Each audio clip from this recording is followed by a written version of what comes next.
Welcome to Stories with Soul. I am your host, Jamie Ice, musician turned entrepreneur and co-founder of 6th Ave Homes and 6th Ave Storytelling.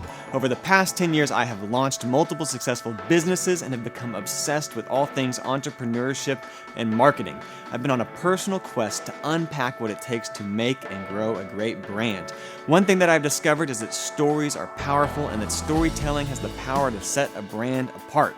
Join me as I dive into the stories of the heavy-hitting leaders, entrepreneurs, artists, and business owners in our community to hear their biggest wins, greatest losses, and their best business secrets.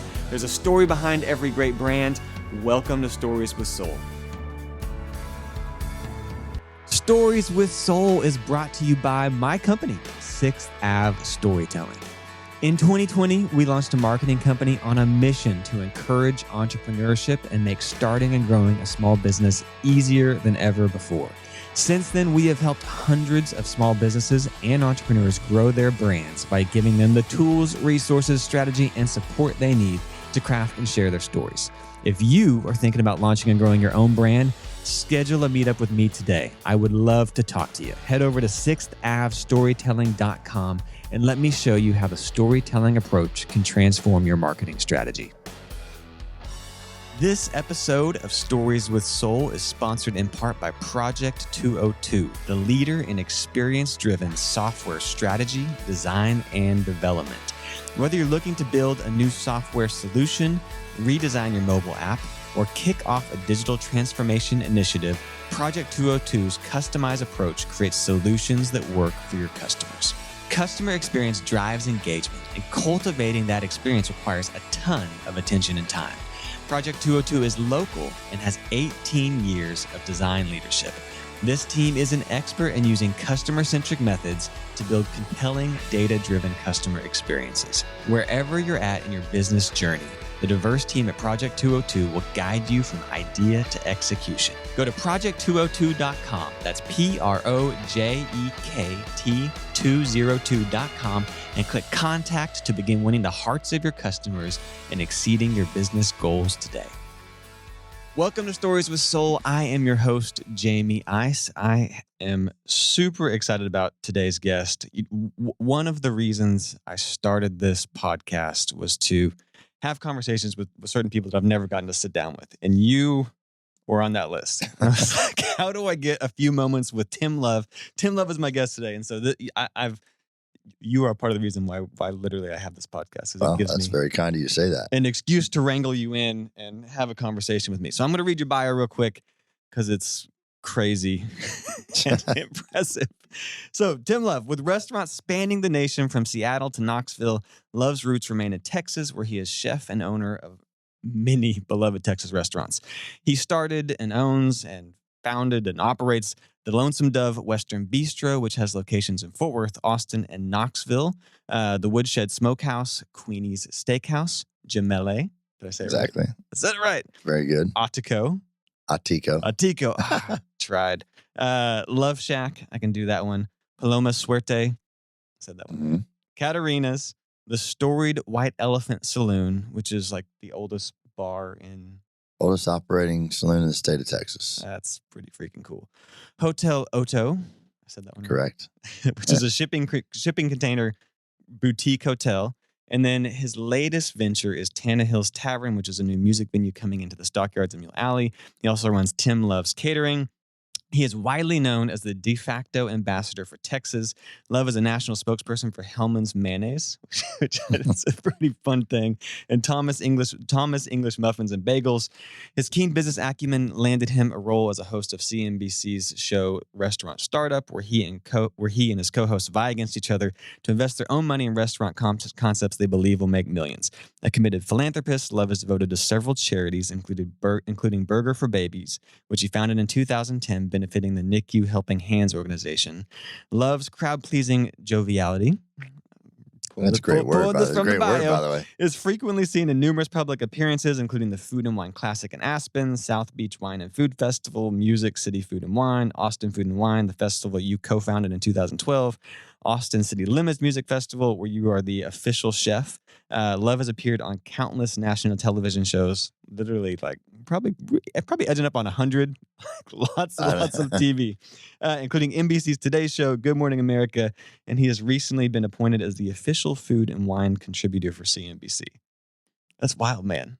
Yeah, it's cool. What when I read all that, what is your gut reaction? It kind of seems a little surreal. Does it seem surreal? And sometimes, a lot of times, I do things like this. It kind of makes me think back to what my mom always says. Like, do you ever stop and like just take it enjoy?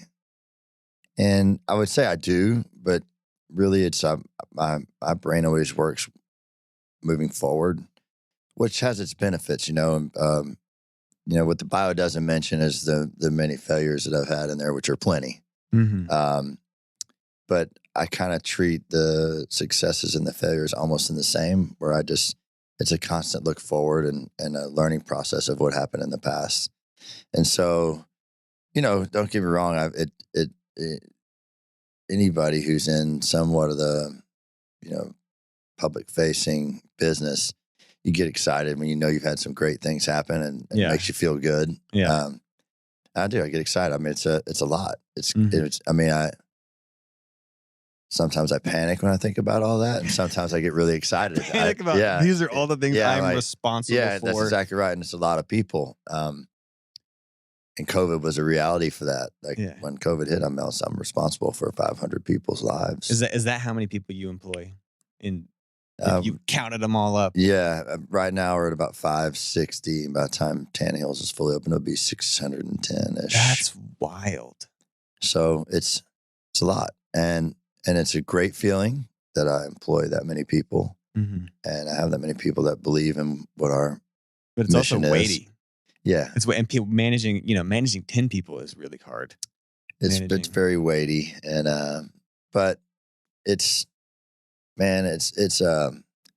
brings me a lot of joy to know that I've helped a lot of people buy a new home or, I've got so many employees. I know their kids. I know when they got married. I know, they bought their first car. I mean, so many backstories to that. Yeah. I've had so many employees work for me for 10, 15 years that it's really cool. I mean, it is. It's quite cool. So I think where I want to lead off is you are a chef. You are a chef. I don't know if you restaurateur or chef, but your background is you were a chef at Riata, like a lot of many other great chefs. That was like the launching place.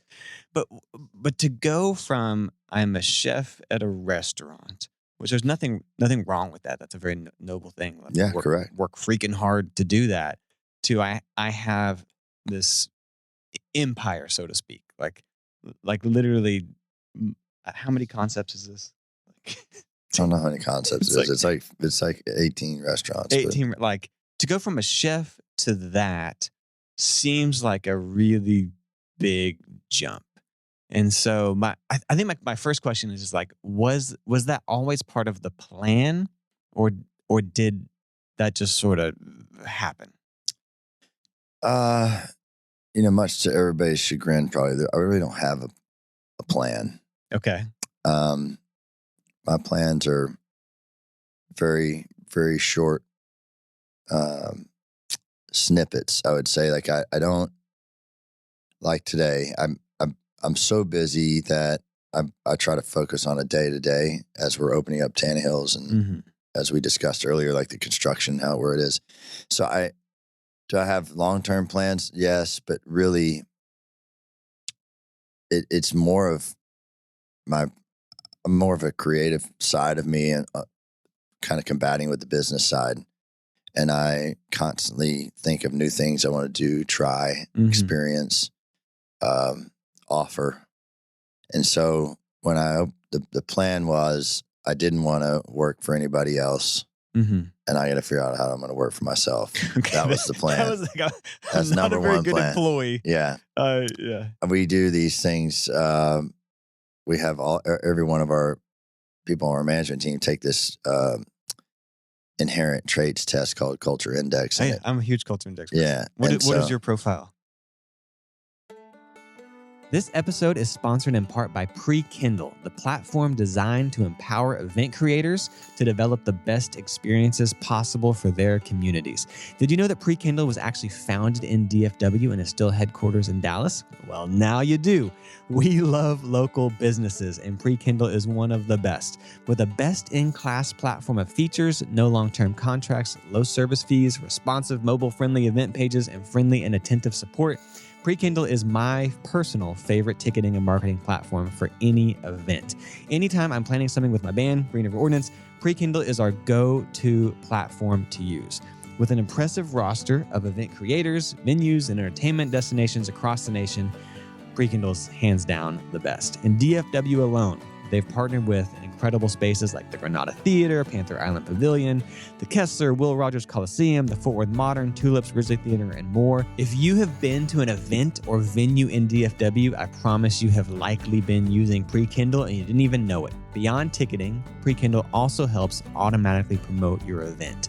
With over 500,000 subscribers in North Texas and partnerships with event discovery sites like Bands in Town, Spotify, Google, they're set up to also help you spread the word.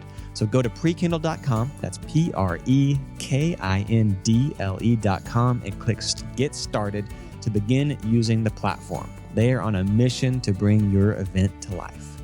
This episode of Stories with Soul is brought to you by TCU Neely Institute for Entrepreneurship and Innovation.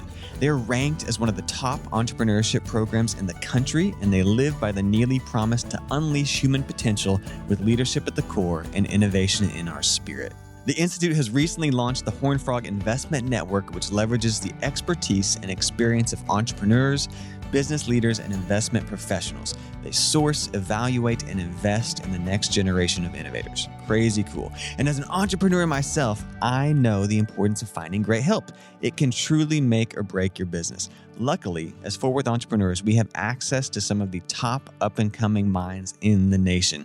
If you're a business looking for talented students and interns, visit the Neely School of Business website to learn more about the Entrepreneurial Intern Scholars Program. They're actively looking for placements for their incredible students. They're doing amazing things, and it's exciting to see the next generation of entrepreneurs grow and flourish right here in our city. It's the... oh my God, just slipped me. We go, well, my A trait is 7 or 6 over to the right of the median. So what that means is like your autonomy is like self-starting. If it's 6 over, that means it's like 3%. Trailblazer. Thank you. You're a trailblazer. Okay. Which means you're get out of my way. I'm going to burn a trail, but you also can turn on your social and be likable. Right. So my social is like, my autonomy was 7 to the right and social was 6. Yeah.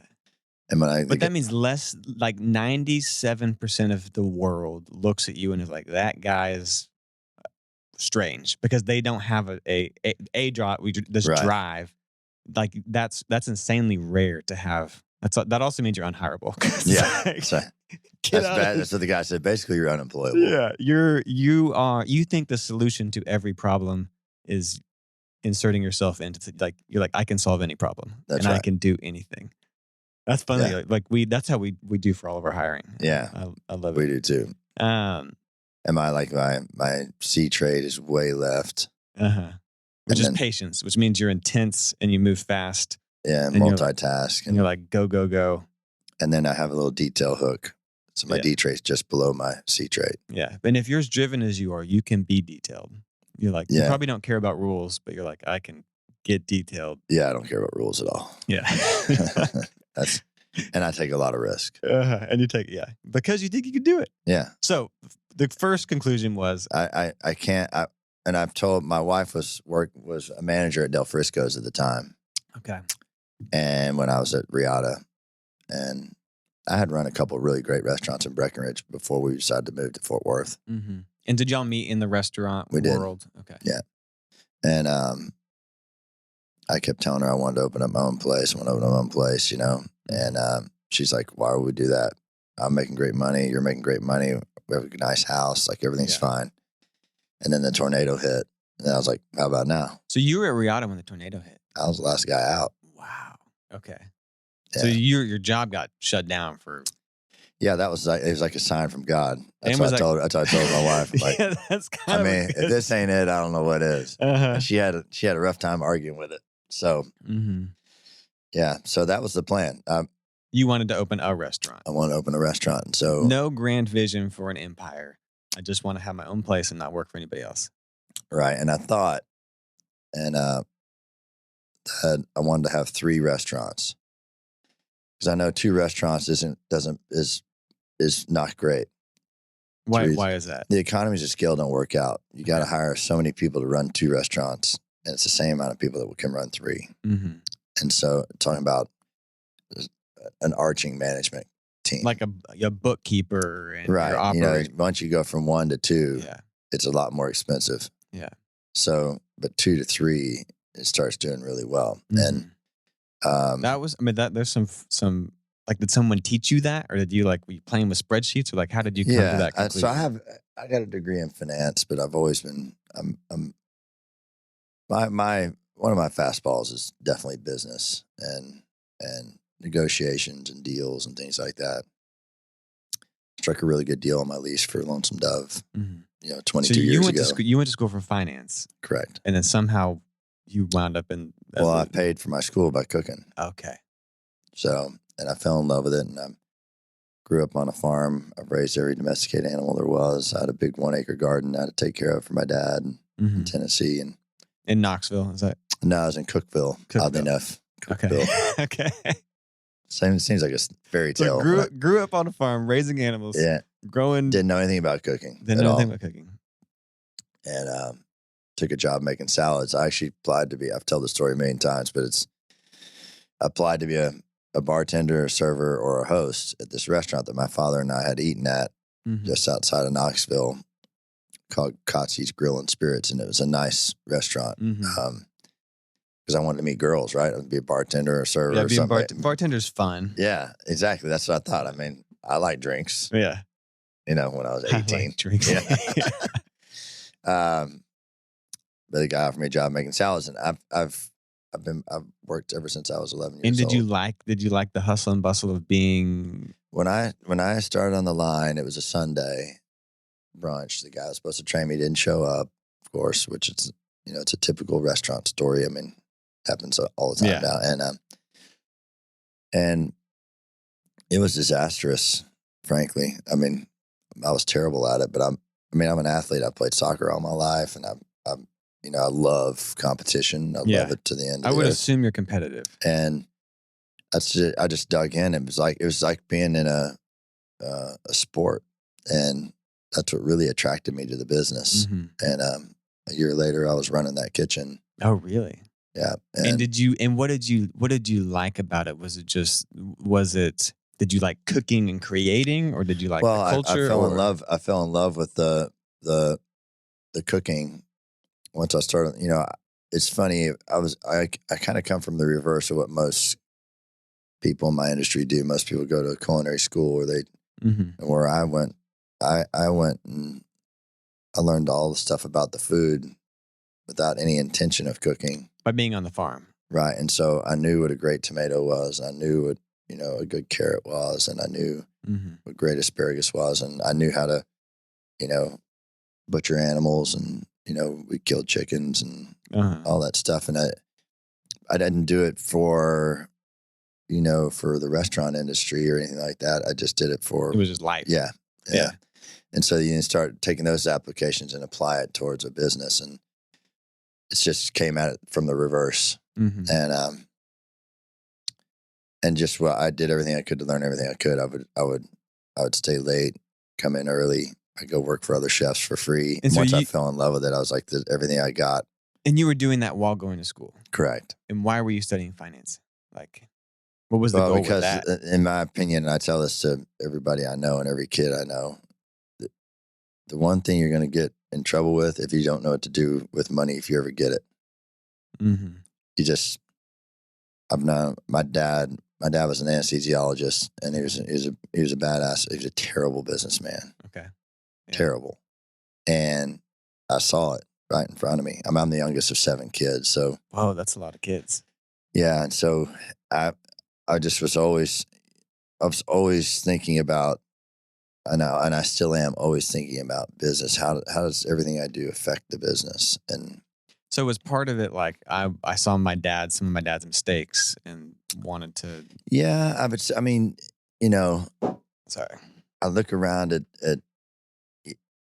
the reality of it is you can't do any business without the business, right? And Yeah. I tell people this all the time when I'm, especially young chefs and stuff. I'm like, it's called the restaurant business. It's not called the restaurant fun show. It's not called the restaurant. Yeah. I get awards for food or that's not what it's called. Mm-hmm. It's called the restaurant business. Yeah. And even on the show, when we're interviewing people to give them money to open up their, Yeah. you have to have a plan or the will and know-how to make the business happen, or you can't do all the fun stuff that makes you happy to be in the business. Yeah. And like it doesn't matter how good your product is or how good like I've seen so many restaurants close that have some of the best food I've ever tasted in my life. It doesn't, and people don't buy the best things. Like the reason we both have iPhones, like there are stronger, faster, smarter, better phones out there, but we buy into the brand and the business model, and it's. I said that with music. There's so many people like we were colleagues with that were way more talented than we were, but they just didn't take care of the business, right? Or how to market it, or how to but when you went into finance, you weren't going into it with the intention of I want to start a restaurant, or were you thinking about that then? I'm a year into working at Kotze's. I decided that's what I wanted to do. I'm going to open up my own restaurant. Now I don't know when that was going to happen or how I was going to afford it, but that's what I wanted to do. I wanted to. And so everything from that point on in my brain was like, what do I need to do to make this happen? And based on what you just told me of your culture index profile, when you decide something, you're like a laser. Like, yeah, it's going to happen. It's going to happen. Were you like that as a kid? Like, well, I'm going to be on the soccer team. Yeah. I mean, probably so. I mean, I hadn't really thought about it, but yeah, I mean, I had a paper out when I was a kid, and I didn't like the billing system. So I went and talked to the president of the paper and said, hey, this isn't working out. As a kid, you went to the president of the paper? Yeah, I was 11 years old, 12 years old, I think. Yeah. And I told him we threw papers to apartments. Okay. And I've told this story before, but I love the paper route. My mom hated it because she'd have to get up on Sundays and drive me. So she's driving you. Well, the papers were too big on Sundays for me to carry them in my bag on my bike. Yeah. So we had to roll them in the mornings. Me and my buddy that would spend the night on Saturday night, he'd be pissed off. Like, my dude's cool though. We get donuts in the end. It's gonna be great. But I threw a lot of apartments, and apartments, they don't answer. They owe you money at the end of the month. They don't answer the door. Yeah. It's hard for me to collect, and so I went in. And I'm like, hey, why don't we prepay? And if I miss the paper, you can take that out of my pay. But let's. Back and forth. And he goes, it's not a bad idea. So sure enough, 2 months later, I started prepaying. Man, my life changed. Had all my money. You made it easier and more efficient. And it was, and everybody was happy. I'm like, I'm not going to miss the paper. If I do, they can call and complain. I'll bring them a paper, or I'll, take 25 cents off my. This like 11-year-old kid go like. Yeah, I was like, that's not, and it ain't working. So. And it was part of it because like the youngest of 7, it's kind of like whoever the youngest kid is, kind of like you're on your own. The first kid we shelter. It's not. Yeah, that's exactly right. It's like a little bit of traits of an only child and a little bit of traits of being the 7th child. And there's a big gap. There's 7 years between me and the closest one. Okay. So it drove me to my mom was working all the time when I was growing up. After my parents got divorced. So it's just, I had to learn to be self-sufficient. And, which, I mean, I'm not complaining about. My mom was awesome. My brothers and sisters have been awesome. We're all really close. We just had an amazing family reunion with my mom. She turns 85 next week. And, cool. So we had this big deal we call them disciples. She's got 43 disciples underneath her that are directly underneath her, which is pretty awesome. Wow. So we had a really great time. And, but that's part of, I digress a little bit, but it's everything that when I wake up in the morning, it's how do I make it you know, better, faster, more efficient. Mm-hmm. Everything I can think of. It's like that's the constant in my brain. How do I get better? How do I go find something cool? How do I do something somebody else hadn't done? So That's you're thinking in the future a lot. yeah. And I don't plan. I just think. Okay. It's a different. You get an idea in your head, and And then we just go do it. So, but the challenge with I feel like I'm wired that way a lot. I'm constantly it's very hard for me to be grateful or appreciate a moment or be present. Like one of my big Yeah. goals in this season of life is be present with my kids. It's freaking hard for me because I'm just always thinking about what's next. But like the thing that I have run up, and that's my superpower. It's also my Achilles heel. But the thing I run into is like, a yes to the new thing every yes is a no to something else. And so your ability to not just think of the next thing, a lot of people that can think of the next thing, but to be able to execute on something new while still having something great and managing and running that and making sure it's still great. Well, that's a testament to my team. Okay. Um, So is part of it just having a great, like, unpack how you do that. well,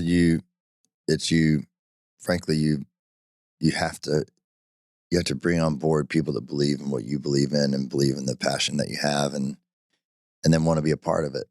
And then if you can do that, which is very, very hard, by the way, at least in my opinion, it's very hard. If you can do that, then I always say, ideas are a dime a dozen, right? Who cares? I mean, an idea is nothing without execution. Yeah. Without determination. I think and discipline being a very big one. Mm-hmm. Being disciplined enough to take an idea from a thought to a product or an execution is very hard to do. And you can't do it on your own by any means. Mm-hmm. You got to have a lot of great people who fulfill a lot of positions in order to make all that stuff come true. And the only way that happens, though, is if they believe in the project, right? They really get behind the vision. Yeah. And we in our company, we have 7 core values that we live by. And give me some of these core values. Well, accountability is the number one, and not only being accountable for yourself, but accountable for others and accountable for your team. Mm-hmm. Love, hospitality, and commitment is one core value. And that kind of represents, you have to love what you do. You got to love the people you're with. You got to love yourself in order to make this happen. And we kind of combine the love, hospitality, and commitment is a combo core value in the sense that, our hospitality is built around a commitment, not only to the company, but again, to yourself. And, you got to decide this is what you want to do. The people that are on our leadership team, it's not a job. It's a way of life. Mm-hmm. And we run it like that because there's some days where, you're working 20, 24 hours and some days where you're hanging out and having the most amazing bottle of wine because somebody gave it to us. As, like there's these very highs and very lows. And so that hospitality, everything I do is around hospitality.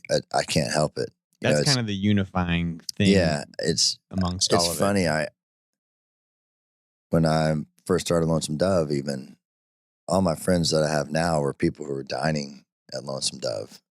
Mm-hmm. And I'm serving them and I'm cooking for them and I'm just getting to know them. And these people have made a lot more money than me and, could afford a lot more things than me. And I, for 5 years straight, I didn't miss a shift at Lonesome Dove. You were, when you opened that, you're nonstop cooking. I was doing the dishes. I was doing the prep. I was doing the numbers. I was like, and, and then as time passes, and, I built my career a little bit more. And next thing you know, every once in a while, I get to sit down with these people and have lunch. Mm-hmm. Right. It's kind of this weird, before Uber, I had a guy that I hired that would drive me because I've got a bunch of liquor licenses and if I drink, I don't like to drive at all. Yeah. And I like to set an example for my kids and so on and so forth. Anyways, so he told me this story about me. He was with me for 10 years. Because it's funny, you were serving these people and cook for these people, and then now all of a sudden you sit down and you get to have lunch with them. The next thing you know, you're having dinner with them. The next thing you know, they're sitting there having dinner watching you on TV.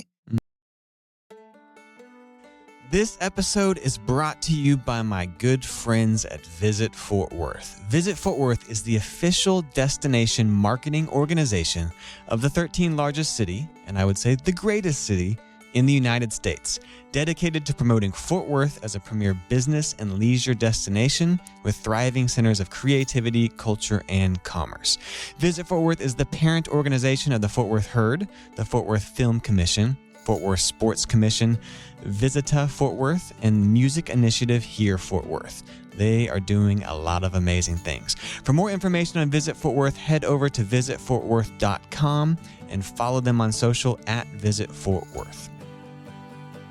This episode is sponsored by the Fort Worth Business Press. As a Fort Worth entrepreneur and small business owner, the Business Press is my favorite source for news and updates about the entrepreneurial community in and around Fort Worth. I read their email newsletter literally every day.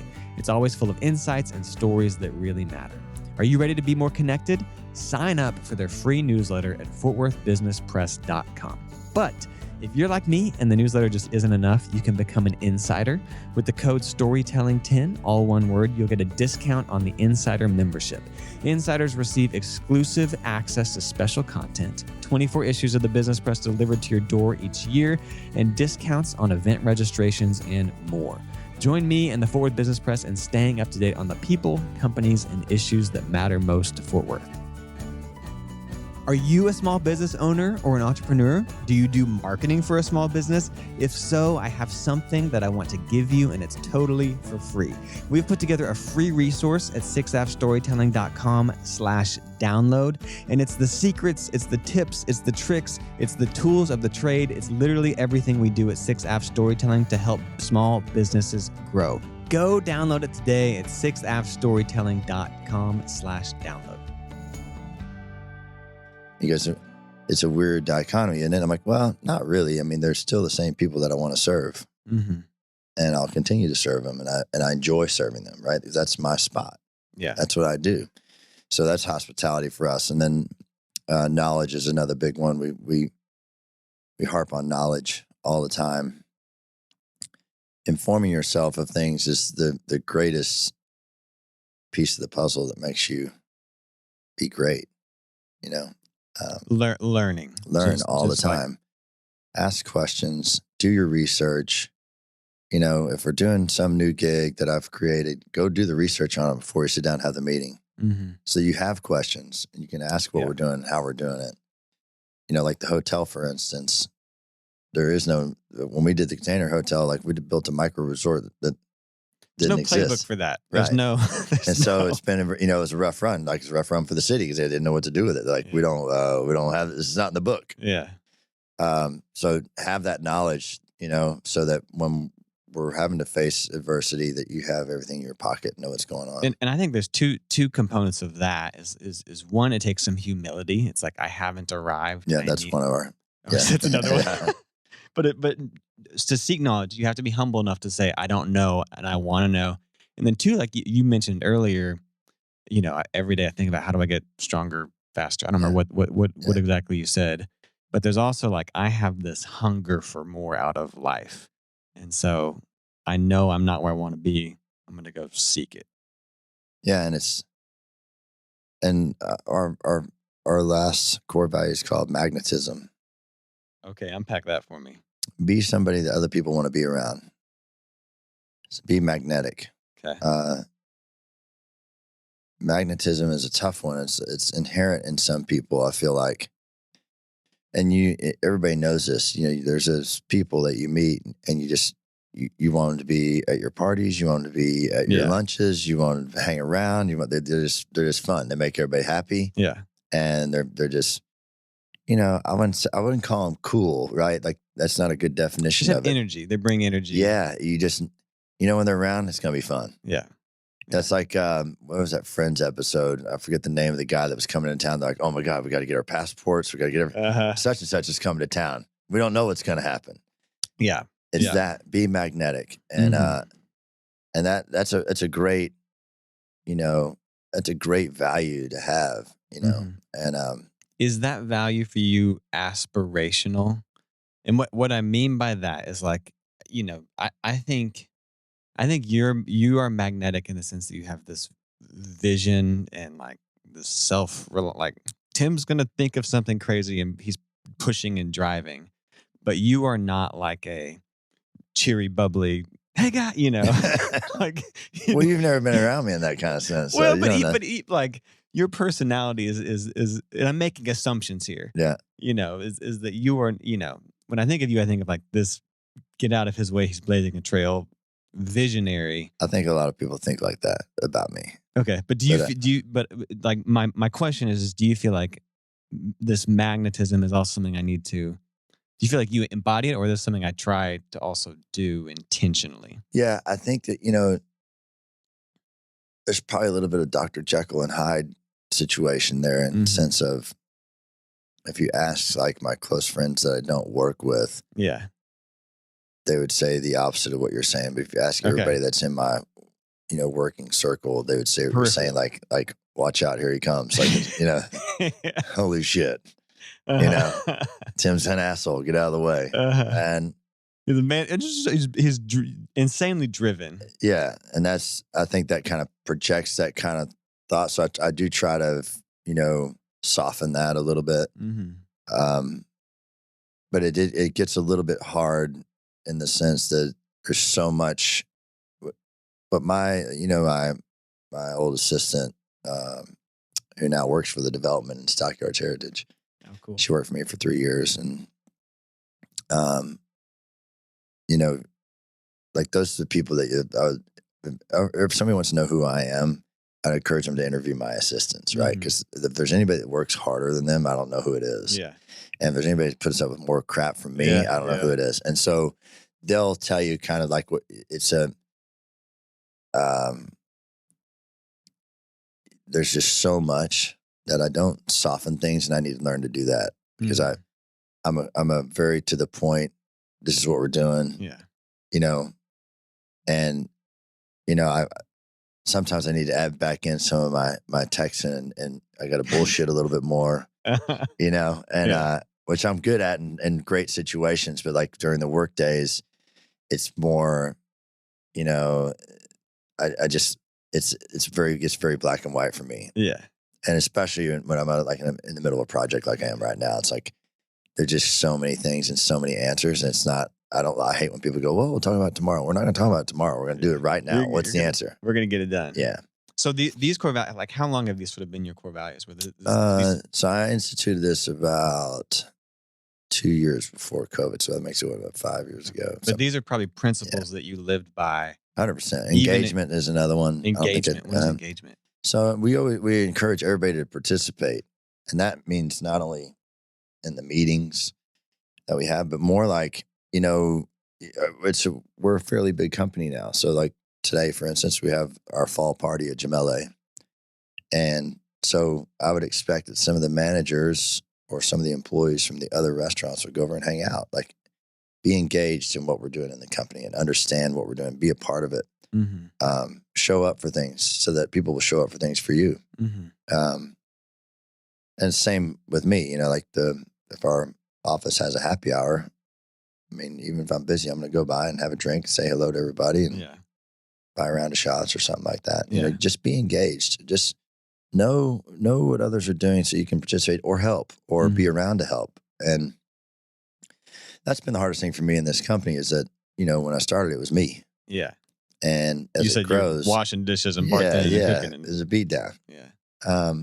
But I was doing it, and so I was excited for it. And I want them to kind of feel the same way. And we empower our general managers to feel that way. And, after you work for us for a year, you become a managing partner.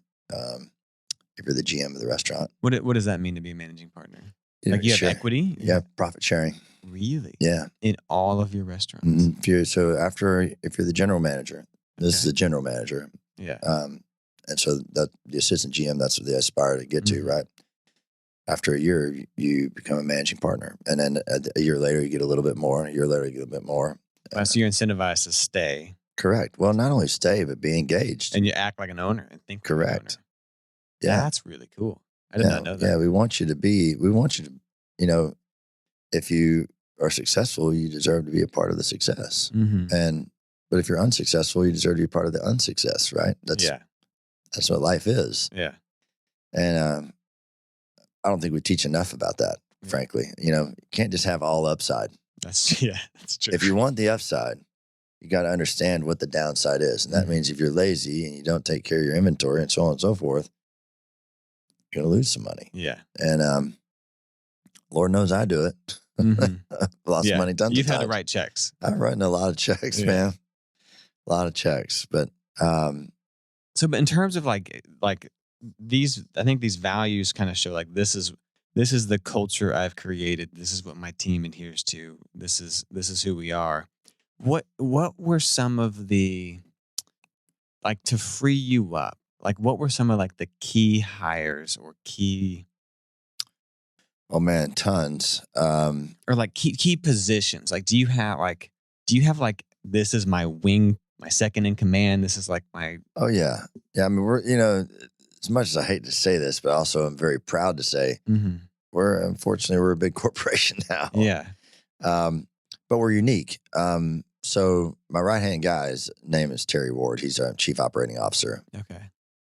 He's a very key hire for me. So I had a gentleman by the name of Jason Ty who worked with me for a long time. I hired him when I first bought the White Elephant. He came in and ran the White Elephant. He's my cousin. Okay. Ran the White Elephant, and he grew with me and worked for me for 14 years. Became the COO over that time. And then he just decided that he'd had enough. And he's down in San Antonio now doing great. Went through a couple people after that. Because that operator is really who frees you up to. Well, that's correct. So a lot of my friends who I, talk with frequently and are always like, you've got to get somebody in here to run the operation side so you can continue to grow the business. And because you're best when you're thinking of what's the next thing and how do I make it. I mean, I feel like I'm a good operator. I feel like Terry's a great operator. He sees a lot of the things that I see, which makes me very happy. And then, it's so, hiring him, I brought him out of New York. He was actually from Texas though, which is great. Yeah. And, but he ran Standard Hotel in New York and worked with some really good, amazing. He worked for Steven Starr. So he did, Morimoto in New York, and, he's very seasoned, knows the business well. And that's the type of person I needed. Our business is unique in the sense of, Jamie, that we're not Chili's, right? We're not building 12 Chili's. Yeah. Everyone is different. Correct. And they're very different. It'd be way easier. It would be. And so it was all like Love Shack. What we're trying to do is we're going to open up. This is unfathomable to me that it's happening, but we're almost at the end of it. But, we opened up Paloma Suerte in into January. Which is like a Mexican concept. Correct. And then we had to open up Lonesome Dove in Austin because they tore my building down. So we had to build and open that in April. We opened up Caterina's in August. Which is a super upscale, very high-end American Italian. Kind Italian. So we have Tim Love, who's like the Texas Grill guy, opening another location, and then a Mexican restaurant, and then this crazy Italian concept that no one else has ever done before. Right. And then now Tannehill's Tavern and Music Hall is 30,000 square feet of restaurant, private club, lounge, and 1,000-person music hall. Mm-hmm. And in a year after COVID. Yeah. How do you feel in this moment? Like, I'm surprised you even have like an hour to come to. Yeah. Are you sleeping? It tells you how much I like you, Are you sleeping Jim. right now, yeah. Tim? I'm actually not sleeping. My wife's a little bit worried about it. I haven't slept much, but each of those is like a baby. Like when you open a new concept. 100%. Because it's not like opening up Lonesome Dove again, which we could move a crew and they could teach them how to do it. You have a formula for that. So we're recreating the wheel every time, which is the part that I love, frankly. Is taking something out of nothing and creating it. And so, but it's very stressful on the team. And you can kind of see it. It reminds me every year of getting at the end of festival season. So we do a bunch of, we do Bonnaroo and Lollapalooza. And you do like the artist catering for those. Yeah, we do, different things at different festivals. But, we didn't, like this year we added on Hinterland Festival in Iowa. And why do you do that? That seems like a lot of work. Music. It's a lot of work. Go take your people to Austin or Nashville for these festivals. I love music, and I've always tried to figure out how everybody's always wanted to figure out a way to put food and music together. Everybody. And we've all done it various different ways, but everybody knows that nobody's really gotten it. Nobody's nailed it, right? There's nobody who goes, oh man, that's the formula. We need to do that. And that's what I'm seeking right now. I'm trying, Tan Hills Tavern is the next step for me towards it. Yeah, that's literally merging. Yeah. But for the festivals, you're feeding the artist, right? Yeah, we feed the artists, and we feed, VIP areas, platinums and stuff like that, different levels of things that we do at different festivals. But for years at ACL, I've fed the headliners and, they're invited guests and stuff like that. You personally are there as well. So I'm opening 5 restaurants this year. Yeah, this is where it becomes the shit show. I'm running my current restaurants. I'm reopening the one in Austin, trying to open a music venue, and yet you're still going to Bonnaroo. And we do platinum at Bonnaroo, yeah. And doing all that. So like, what is a day in the life? Who was I with yesterday that said that? I want to follow you around. Anthony from the president of Live Nation. I was meeting with him yesterday. He's cool. President of North Texas, and you met him at the thing. And he said the same thing. There's not a typical day. That's the whole thing. So some days, right now, some days it's pretty chill. But I would assume there's a rhythm. There's a... Yeah. I mean, these type of meetings, I'm like... Yeah, I mean, I get up and do yoga in the morning. And then I get done with yoga. What time do you get up in a normal day? 6:30ish. Because you're also like your industry by nature is later nights. Correct. Yeah. And then so I do 45 minutes of yoga. That's your first thing you do when you wake up? Before I look at my phone. Okay. And this is part of, you mentioned discipline being important to you earlier. And this is part of like... I think nothing happens without discipline. Honestly. Yeah. I think discipline is like, if you have no discipline, it doesn't matter how creative you are, how talented you are, how fun you are, how fast you are. It doesn't matter. Yeah. Are you a Jocko Willink fan? Discipline equals freedom. No. He's like the Navy SEAL commander. Oh, okay. He has a book called Discipline Equals Freedom that I keep on my nightstand table. But it's like literally like, I say all the time, like a healthy leader means you have a healthy, you can't have a healthy organization without a healthy leader. Correct. And if the leader is not disciplined, and it takes discipline to like, so your day, you wake up, you do yoga before you even look at your phone. Correct. Just for your health and probably some mental, your mind. Yeah, and I'm old, so I'm 50. So, I used to run. I don't run much anymore, although I like it. You put on like a video or something, like a Peloton app or? No, I just listen to it. My old yoga coach recorded 10 classes for me. I just hit random and listen to it. And then I kind of dig into my phone. So my assistants send me my schedule at 8 a.m. every day. And so then I'll read my schedule. I don't really look ahead very often because I like to concentrate and finish each day, like I said earlier. My wife asked me last night, what time are you flying to Knoxville tomorrow? I'm like, oh, it's 8:30. And I looked on my phone literally and it said 8:30. And then this morning I'm looking at my schedule and it says I'm flying out tonight at 8:30. I mean, that's how fucked up it is. Yeah. So I messed that up. So then, I read over my schedule and then I read all the reports. So every restaurant sends a report every night. I set this up a long time ago. Obviously I can't be at every restaurant every day. So we have 18-point questionnaire for each restaurant that gets filled out by the management team. Kind of like a scorecard, so to speak. Yeah, more of like a state of being. What happened yesterday? Good, bad, and indifferent. Sales, labor costs, amount of people that were in, and then we have, who was in. We have a set of VIPs that come in. I need to know who those are, and then how the shift went. So that the front of the house puts in their shift notes, and the back house puts their shift notes in. Then we have repair and maintenance, anything that was broken or was called upon, so on and so forth, right? All the way up to every restaurant. These important indicators. Right. So I read that for every restaurant, and then I send my comments on the shift. So you get some accountability, you get some eyeballs on it. Right. It's not only for bad things, but a lot of times it's really designed for good things. So like if, for instance, if you came and ate at Katerina's, they would put that in the report, right? So that way I know when I run into you today. Like, how's Katerina's? Correct. Yeah. Okay. So it's more about communication throughout the management team as well. Yeah. So everybody in the upper management team knows what happened at every restaurant. So there's no.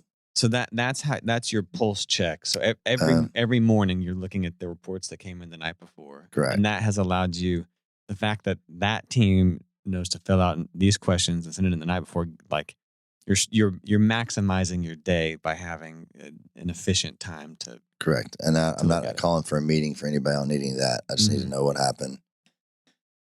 So then after that, then I kind of get into my day, have some coffee, and I'll return some emails, things like that. And then my assistant will bring some emails to the top that she wants to do just before I get to the office. And then I try to be at the office by, 9:30-ish, depending. But recently I've had meetings straight away, like today we're doing this at 9:30. Yeah. But and then right now I go down and I'll kick the contractor in the butt, for an hour. And right now you're wearing the contractor hat. Contractor, yeah. Tannehill's open. It's been that way, since Katerina started. So, and then, and so you're prioritizing. This is the most important thing. Yeah. And it's a constant, answering questions throughout the day generally. And we're making decisions fast right now. And, having to accelerate some inspections and things like that. And so, and I'm also dealing with, for instance, for Tannehill's, how are we going to get 1,000 people to park? So I'm working through that with the development. We've been working on that for a long time.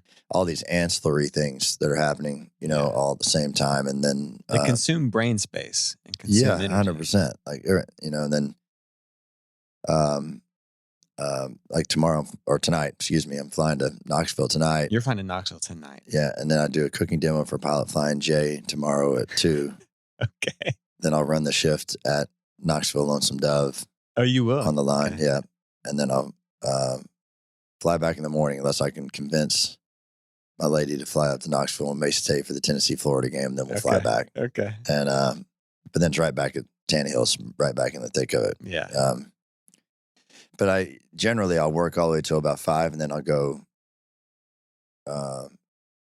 camp at one of the restaurants and run the shift. And then, are your kids all out of the house? They are now. They're all. So y'all are empty nesters. Correct. Now, but before that, you probably had like family. Would you bring the kids up to one of the restaurants? No, generally I go home about 5:30 or so, and we'd have dinner as a family, and then I'd go back to the restaurants and run a shift. You would? Yeah. Okay. So this year is a little bit, it's been really different because there's so many openings, and so I like to be present when we open a restaurant for at least 2 or 3 weeks, which is tough because I got other stuff going on. But and that's where because I would assume you really dictate the experience you want people to have and feel. Yeah. And, my concentration has been really high on experience in the last couple of years, especially these openings. Which is why you being there, you're like. Yeah. And people just demand more experience. And that's in my wheelhouse. I love that. I love the experience. That's a new thing. You think people demand more experience? Yeah. There was a while there where it was just good food, good service.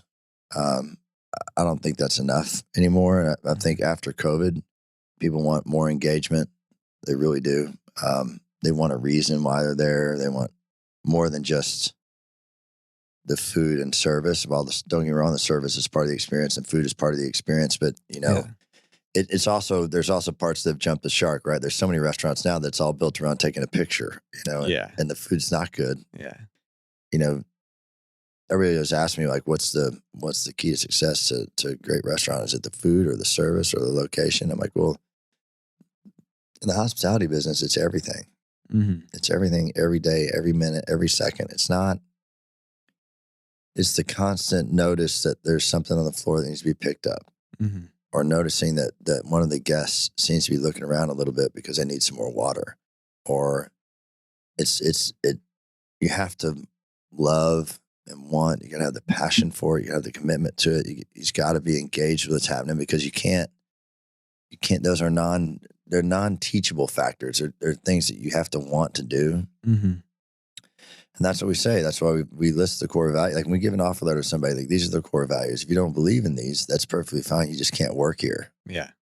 I mean, I'm not upset. It doesn't bother me. Yeah. You're on the team or not on the team. And that's not a bad thing. We're going to live by these. Yeah. And so if you don't agree with them, then this is going to be a tough run for you. And so, but this idea of experience, like we haven't talked at all about really the food or the concepts, but this experience element, that was foundational to Lonesome Dove. It was like you stepped into this old building. The menu had kind of crazy things. Yeah, crazy for Fort Worth, for sure. Well, at the time, like kangaroo and the tenderloin had garlic stuff. Like, you had some things on the menu that were very adventurous, and it had this. It was an experience. It wasn't Del Frisco's. It wasn't correct. It was certainly wasn't Riata at all. Mm-hmm. But we got compared to Del Frisco's a lot. Yeah. Which was flattering, at the time. And it was a restaurant that was a genuine food experience, mm-hmm. that, in the stockyards, which was kind of like, what the heck is going on? Yeah. I mean, back in 2000, the stockyards was a little sketchy. Yeah. Yeah. It was not. Yeah. It was not the stockyards of today, for sure. Yeah. And I remember doing the deal with Steve Murrin, who owned the building.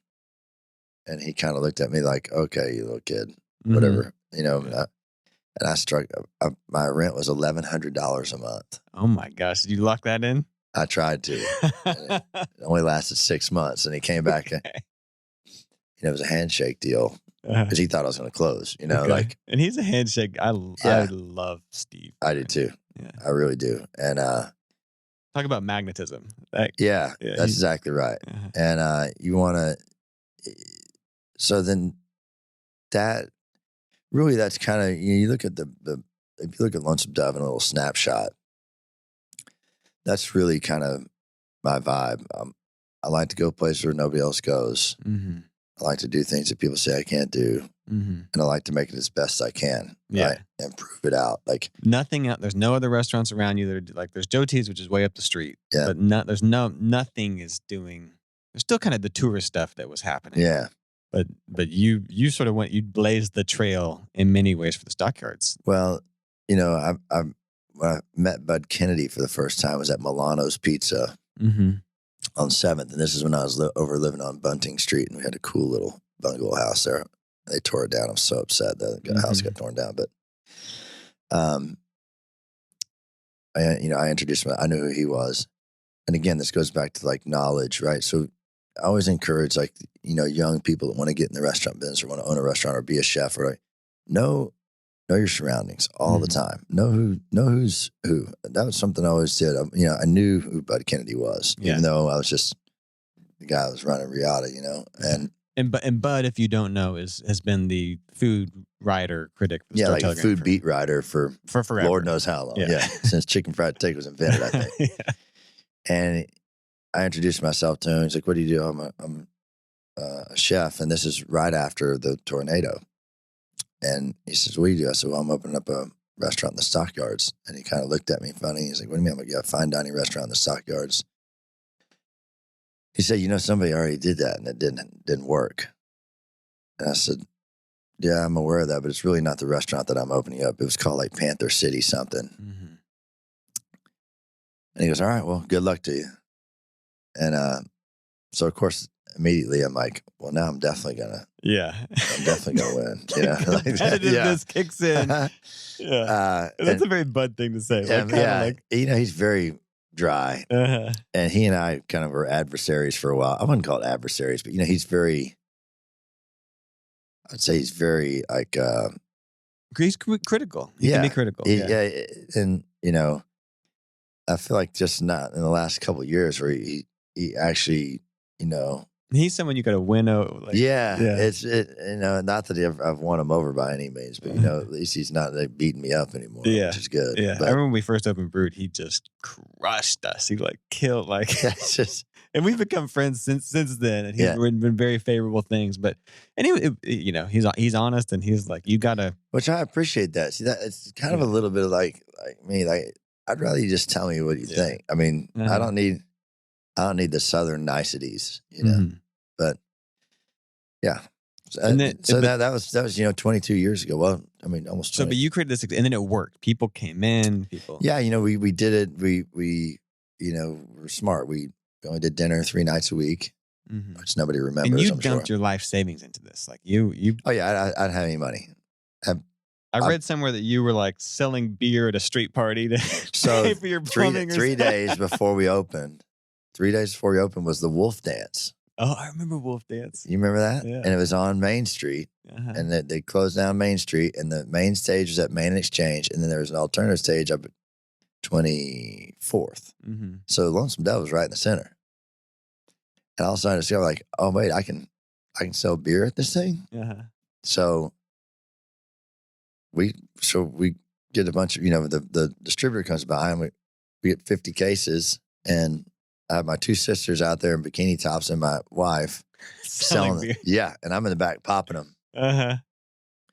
It's hot. God, it was so hot. But we didn't have any money. And so when you buy beer, you have to pay, you know, they deliver it, you got to pay cash. Well, when the guy would come deliver the beer, I'd go hide and. Oh, we don't know where Tim is. Come back in a little bit. Well, he was so busy. We knew we could sell enough beer to pay for the beer when he came back. So that's what we were doing. And eventually we got ahead of it. That's funny. And we made $10,000 that day. And literally that's how we got to open. Wow. Paid for the plumbing, and it paid for our AC guy. I mean, I was running duct work myself and building walls, and me and my buddy Jimmy helped me out. He was awesome. And you got to grind it, but that's what you do. Like, that's like, there's no, you know, it's glamorous now. He's fine in Knoxville. He's doing Bonner. He's has like, but you put in the work to get to that. Yeah, it's work every day in this business. I mean, when people think it's so funny. I'll be doing an interview, and I'm like, they're like, oh, well, can you do it at 3? And I'm like, no, we open at 5. And they're like, well, I'm like, well, the food doesn't magically prepare itself. Yeah. It takes all day to prepare to serve dinner at 5, you know? And, it's not a business for the faint-hearted, it's for a business for people who love it. And when did the TV stuff happen? Like when? You know, I did. Or how did that even? Yeah, I did some local TV for a while. There's a point. I'm gonna mess up the timeline, but there's a point where I was doing Fox TV every Wednesday. Okay. Like just coming locally. Up, like, here's a recipe. Yeah, we did a little 3 or 4 minute segment at the end of the, you know, at the morning show, which was great. And but I want to say that was after, like I did, my first big TV deal I did was Iron Chef. Yeah. That was in 2007. And when they approached you to do that, did you know, was it like the very beginning of Iron Chef? Yeah, this is like the real Iron Chef. Like the first. Correct. This is before Top Chef existed. So Iron Chef in Japan was like the greatest TV show ever. Then they brought it to America, Food Network did. And it was Mario Batali, Morimoto, and who's the third? Kat Cora. And Bobby Flay. And so they asked me to do Iron Chef, which was awesome. I was like, holy shit, this is great. Someone just heard about you. Yeah. This guy in Fort Worth. Well, well, at this time, you know, Lonesome Dove had been rated one of the top 50 restaurants in the world by a couple magazines, and we won a ton of awards. And so I got the call, which was awesome. And So I said I wanted to go against Bobby Flay, and because it seems natural, right? Kind of we're similar. Yeah. I said, okay. So then I got there. They're like, Bobby didn't want to go against you, so you're going against Morimoto. I'm like, well, shit, I can't. He's like the original guy, you know what I'm saying? Uh-huh. So I told my team, like, well, let's just get drunk and have fun. Okay. I mean, Morimoto had a restaurant in the bottom of the building where we're filming, and he's got all this equipment coming up. Yeah. I mean, you're supposed to have two guys. I mean, it felt like he had 10, and they were just interchanging out. I don't know what was going on. Yeah. And we were just doing shots of Tuwaka the whole time, having a good time, just cooking our food, you know. And when we finished, I look over, and like our whole kitchen is just an absolute wreck. Mm-hmm. I mean, there's crap everywhere. Dishes look great. Yeah. But you look over at Morimoto's side, and he's over there just polishing his knife. Oh, yeah, he's like polishing his knife. I'm like, shit, we just got our ass whipped. Damn it. But we ended up winning. And it was so awesome. It was like... was that also like a wave of... Because that took you from kind of local hero to... Yeah, that was my big national thing that I've done, right? And then we did a couple other really cool things. After that, I did this trail drive. That may have been before. I'm gonna mess up my timeline, but then people started calling you, for more stuff. Yeah, and you know, I really couldn't do any more. I didn't have, getting back to the team. We didn't really have that, and it was, I don't know, it was cool. That's when I started doing more festivals. Mm-hmm. I really kind of got into the festival circuit, and that's where I kind of started doing some more endorsement work and things like that, which was great. That kind of work is what, I'd take that money and save it and invest it, and that's how I pay for the next restaurant. I mean, did you bring on investors? Like, one time in Austin I did. You haven't brought on any investors? I had investors in Austin only because when I did the deal for ACL, you bootstrapped most of it. Yeah. Are you serious? So, as of right, that's surprising to me. Well, I know everybody thinks they got all this money. It's well, to start anything new costs like a lot, and operating a restaurant is so it's a cash intense deal. So it comes in waves, and you got payroll taxes due. Yeah. So I had a group of investors in Austin for the Austin Lonesome Dove, which is part of the deal I did when I signed on to do ACL years ago. I've since bought them out. So, and I'm assuming access to capital from like banks and stuff got easier. Access to capital from banks is not easy for restaurant business, no matter how good you are, which I've learned. My bank's been pretty good, but I kind of held their feet to the fire, especially with Tan Hills. And I mean, I don't have a ton of debt. I operate in the cash. It freaks me out, and also all my business friends are like, you can take more debt. I'm like, I just don't like it. This is going back to the finance guy. Yeah, I don't like it. My assumption was to do the amount of things you've done as fast as you've done. You brought on partners, or kind of blows my mind to know that hasn't been the case. Yeah, it's not the case. That's really cool. That's we started Lonesome Dove with $76,000 that Emily and I had saved, and it's all built from those 50 seats. Wow. And various other ways that I've gone out and done what I could do. And so Lonesome Dove, then the TV show thing happened. Yeah, well, White Elephant first. So I bought White Elephant. Oh, you bought White Elephant first? A year and a half after I opened Lonesome Dove. Okay, I didn't realize you had it that long. Yeah, 21 years. Which is this historic, iconic Fort Worth. Well, I was, funny enough, that's a long story, but so you're doubling down on the stockyards. I knew the stockyards was a place. I just knew it in my heart of hearts that.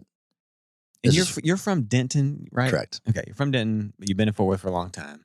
Right. And you were drawn to sort of this cowboy culture. Well, I love it. I just think that it's never going away, by the way. Yeah. I love the idea of the cowboy. I love the adventureness of the cowboy. I like everything that persona embodies is a lot like me. You grew up reading Larry McMurtry. And... Yeah, of course. And but I love the TV series. I think it's one of the greatest. It's such of all time. It really is. I love Lonesome Dove is what we're talking about. Lonesome Dove, the TV series. And but I think that I got a lot of it's funny. I think of myself as a combination of Gus and Captain Call put together a lot. And which that's saying a lot, because that's two really great people. But it's just kind of like the hard ass driver with the friendly, the fun, gambling. I mean, I paid for Woodshed with blackjack. No, yeah. Wait, tell me the story. I went to, I've for a period of time there, I was pretty good friends with a lot of the Dallas Cowboys, Witten and Romo, Miles Austin, and Keith Brooking. That's fun. That fun, era. Fun people to be friends with. Yeah, it was a great group. And Kyle Kozar and Doug Free and all those linemen and stuff. They always go to Vegas, in January, because unfortunately we're not in the playoffs anymore. And always turned them down. So I was always busy, and I was building Woodshed at the time. So it was back in 2010-ish. And so this one time they call, hey, we're going again.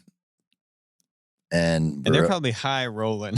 Yeah, you think? Yeah. Their salary is a little bit different than mine. I don't know if you know this or not, but the NFL pays pretty good, especially with the starting players. And I've always been a big gambler, and I love to play blackjack. And so my wife's like, you know what? You got to go. You've said no so many times. You got to go. She's like, you just can't. She give you a limit? Oh, yeah. But she'll tell you this. She was sitting there. She'll give me a limit. It really doesn't matter, right? Because if you're the competitive thing kicks you on. That's right. So she gives me a limit, and I say okay, and we go, and we're with Roman. Like, now, when you're the quarterback of the Dallas Cowboys, the Red Sea parts wherever you go, and it's the craziest thing to see, frankly. And I gamble a lot, and I can get pretty much what I need to get in Vegas, so to say. But when Romo shows up, it's a whole different program. It's a different ballgame. It's a completely different program. Anyways, we're staying at the Aria, which I've never stayed at before, and I was rooming with Witten. That's fun. Which was great. And I love that guy. He's awesome. And anyways, long story short, I lost my limit in like the first 30 minutes. We're in the high limit room. We got tables of our own. In 30 minutes? I swear to God. Okay. And I'm like hanging my head. Beaten down. Oh. And I'm sitting next to Brooking, and he's like, you can gamble whatever you want. You're like, you can gamble $10 this table. We got, whatever you want to do. I'm like, I know. So I get some more money. I have a small line there, so I get some money out. I won't mention the amounts, but I get the money out, and I just put it on. And he's like, what are you doing? You put all of it down? Yeah. On one hand. On one hand. And I get blackjack.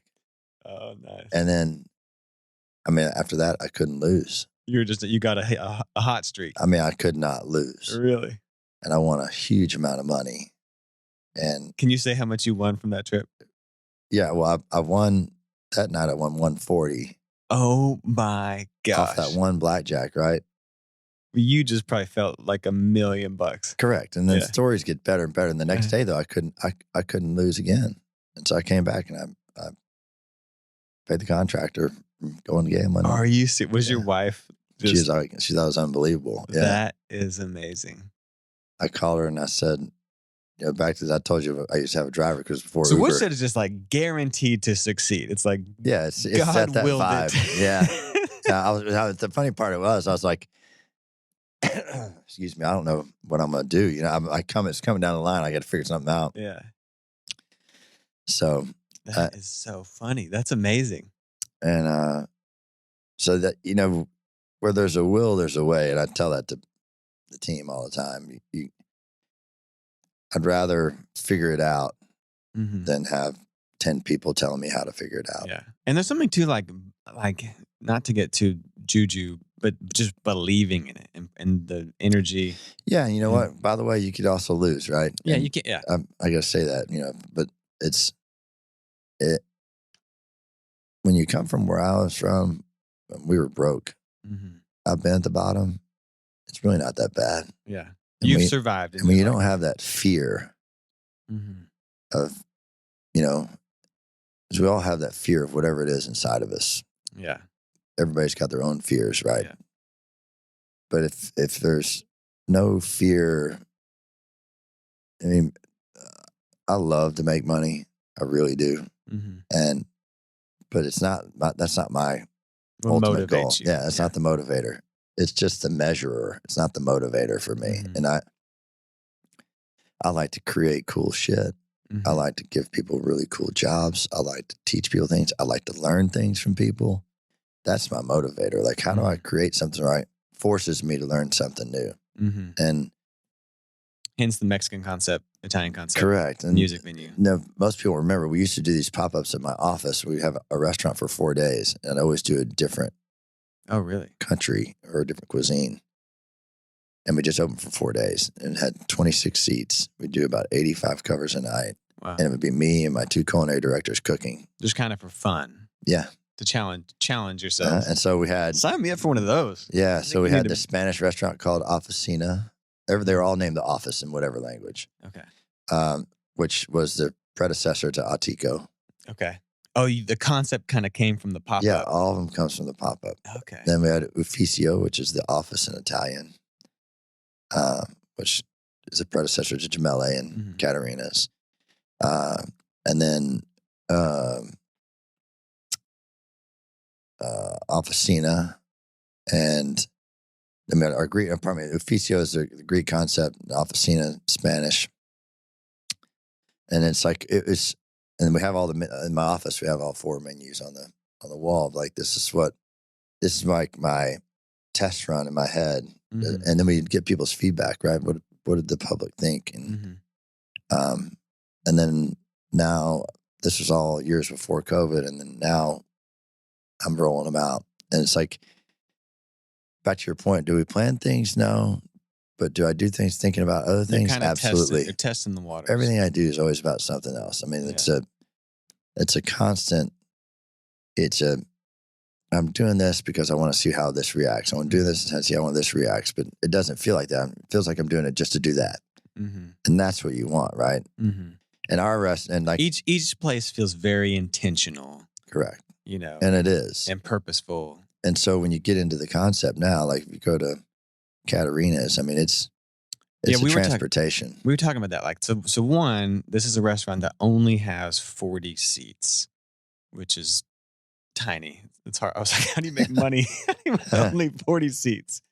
And it's designed. You have to put your cell phone up, like, right? You can't. Correct. You can't have a cell. So it's designed. You get to keep it. You just can't use it. Can't use it. But it's designed to be, which goes back to your experience thing, but it's designed to be slower. That's right. A slower, like.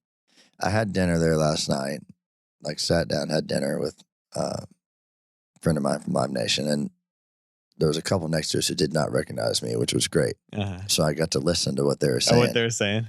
And this young lady was, she's like, well, I hear it's supposed to be kind of slow. And it's like, I guess I could hear the gentleman going, it's taking a little bit. And for such and such, all of a sudden their food would appear, right? And then their conversation got better and better and better. Yeah. And it's like, what happened was they just slowly morphed into the experience. Mm-hmm. And it was so great. Like, just hearing it from start to finish, just on the side of my ear. Yeah. And that's generally what happens there. There's so many things that are happening. Like, you sit down, you get a complimentary glass of rosé, sparkling rosé. Mm-hmm.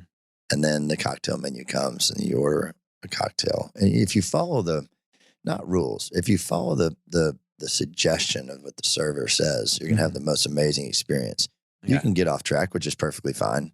But if you just allow it to happen, it's nuts. It's about 2.5 hours, but you have a true representation of an Italian dining experience where you're just like, wow, it's so fun. And like, you end up talking to the people next to you and what'd you think about that? And it's like this whole thing.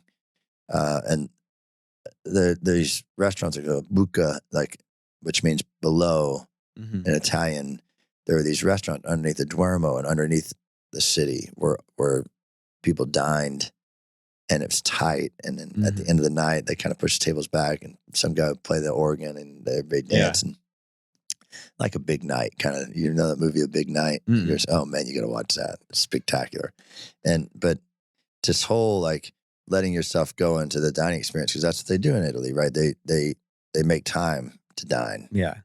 It's not about rushing in and out or how fast it comes. It's just, but they make things properly too, right? So our specialty cocktails we make the cocktail table side. Oh, you do? That's cool. And every cocktail comes with its own paired amuse-bouche, so a little bite of food that comes with each cocktail separately. But that's something like is a lost, just like something I've learned recently, and I've been trying to teach my kids is that, you know, when we do dinner, it's not about food. It's not about, and I'm someone who's always on the move. It's hard for me to sit down. I just wolf down. I would eat a sandwich over the trash can. But I'm like, we sit down and have dinner because it's to spend time together and have a conversation. We put up our phones. We have these questions we ask, and so. But I think to like, which is a lost art in America. We're so fast all the time. So fast, yeah. And so scheduled, and so. I mean, recently, you know, before I got down the home stretch with Tannehills, and we dropped our twin daughters off at Texas, and we went to Italy for 5 days, and went to this place called Forte dei Marmi, which is where the Italians vacation. So there's not a lot of tourists there, and they have all these beach clubs along the Tyrrhenian Sea, and you go there and you get a cabana on the beach, and you just hang out and you read a book or whatever. You go get in the ocean, come back and read. Then you go up to the club and you have lunch, and lunch is like 2.5 hours. You have a bottle or two of wine, and you go take a nap on the beach, right? And it's just kind of, and you ride your bike everywhere. And then you go into town late and have dinner at 10 o'clock. It's this whole letting things happen the way, you know, nobody's upset that, you know, the food takes a little bit longer. I mean, we're pretty paced at Caterina's, don't get me wrong, but it's they'd rather have it proper than fast. Yeah. And so they don't overbook, and they don't, you know, it's this whole, it's such a great. So this was kind of scratching an itch for, it was scratching an itch probably for something like you love that type of thing, and also getting to educate Fort Worth. Yeah. I want people to enjoy it, right? Come see it. And so when you know, how do I present it properly in Fort Worth sense? In order to pull that off, you got to make it formal, right? And we don't really have very many formal dining establishments in Fort Worth anymore. So that was where the Jacket Required came. And then I decided to not have cell phones because I was in Miami, for Emily's birthday, and we're sitting there at this steakhouse called Pappy's Steakhouse. It's a brand new steakhouse in Miami. Of course, it's the you know, you know, all this shit going on. It was super hot, you know, like super, you know, special or whatever. We get in there, and I mean, it's just like, holy cow! It's just like overindulgent, like lights and the music and the thing, and then this woman comes to sit down with her date across from us, sets up a stand, it has a light on it, turns it on, sets up her phone, and like literally starts talking to her phone the entire dinner, like showing off everything, and the light's in my face, and I'm like really pissed off about it. And that was the catalyst to me going, you know what, I'm gonna make this restaurant really the special. Opposite of That's that. right. I want to do what I'm calling analog dining. Like, let's take it back to where we enjoyed each other's company, where we listened to the server when they had something to say. Yeah. We meet people because we're humans. Let's make it a nice analog dining experience. And, you know, little did I know it was going to turn into some crazy, you know, Yeah, you got a lot thing. of press, a lot of like. Yeah, I it went really to wasn't Google. the press I was looking for. It was but like it's there's crazy. like 200 articles on this restaurant has no cell phones. Yeah, it's ban cell phones. Like I was standing at the door with a gun. Like, give me your cell phone. Yeah. Like that's not really how it works. But there's something beautiful to that. Even to your point of like, I do yoga before I check my phone. Like we're so programmed to have this thing all the time. Like I plug my phone in the bathroom because I'm trying not to look at it before bed. And correct. I leave mine in the bathroom. I put it on the charger and then I go get in bed. Yeah, because it's without a doubt, it's super addictive. Yeah. And if you say it isn't, you're a fool. Oh yeah, it's probably the most addicting. It's the one habit. I look at all my if I could wean myself off of that. What's funny, like on my phone, my wife put in this like a passcode where I can't access my email and Instagram and Facebook after 5:30 p.m.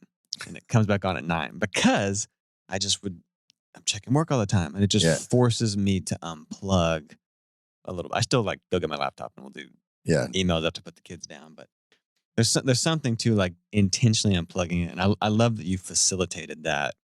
You're helping get I want you to have a fantastic night, and I can ensure it even more if you just do focus. This. Yeah. And it's funny, and then now people are finding excuses of why they should be able to keep their phone.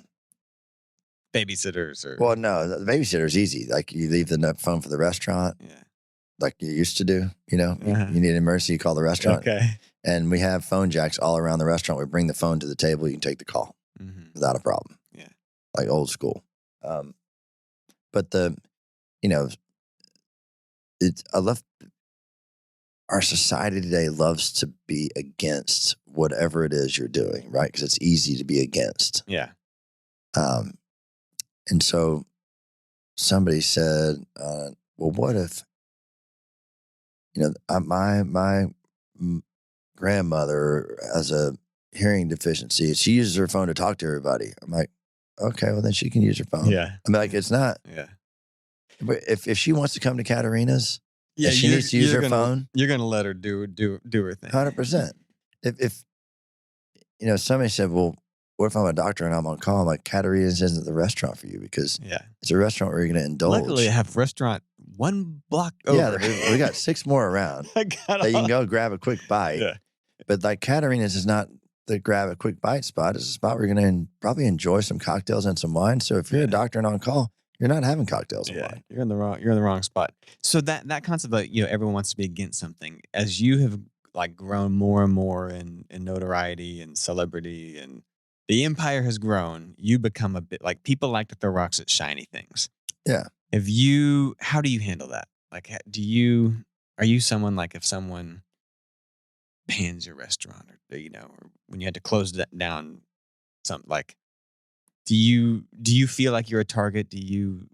What do you do with adversity? Do I feel like I'm a target? Yeah, probably so. But like, I'm assuming there's people who want you to not succeed. Oh, without a doubt. He's doing all these. Which, is unfortunate because, I want everybody to succeed. Mm-hmm.